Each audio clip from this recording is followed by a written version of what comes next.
Good day, this is Jason at Jay Green Plumbing.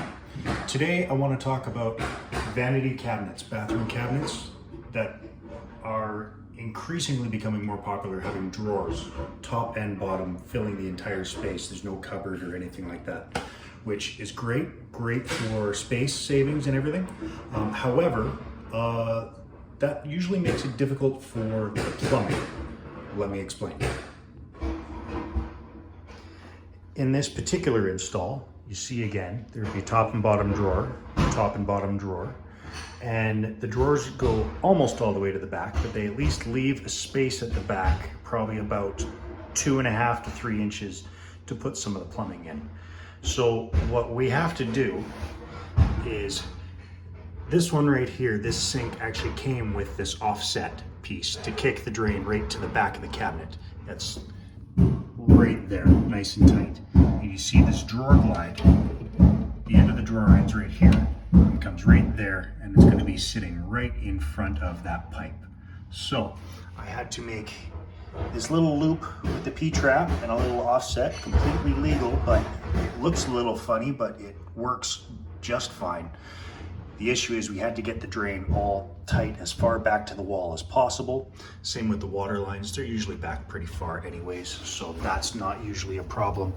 You see the carpenter here, Daryl, great guy, cut out that little bit there of the back of the cabinet to make sure that the water line was going to fit. So that was helpful.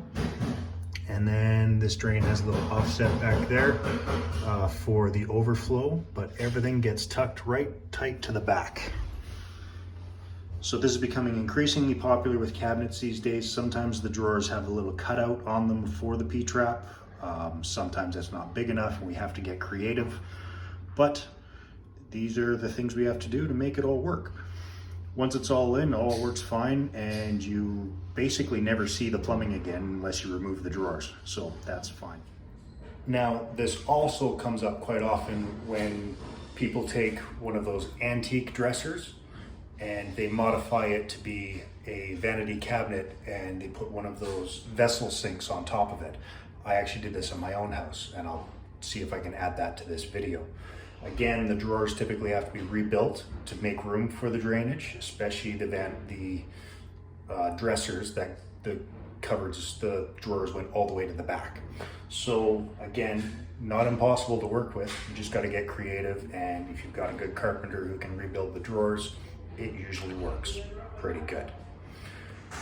Now here we have the cabinet with most of the drawers in, and you see they drop it down a little bit for the top drawer just to make a little bit more space. And here it is, it glides right in, closes all the way, misses the drain, misses the water lines.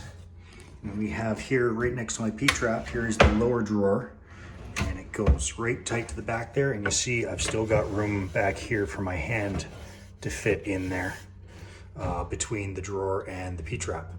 And then the top part here cuts right to the back. I'll try the top drawer and make sure everything clears. And here's the top drawer in place. You see the plumbing's back in there. And now we slide this back. It's got a nice slow close feature and it sits flush. Can't look at the back to see how much room there is because once it's closed, everything's hidden. But it didn't hit anything on the way back, so we know all the plumbing's cleared. Obviously, you want to do your water tests before you put the drawers in, so if anything's leaking, you know, and you can fix it before you do any water damage.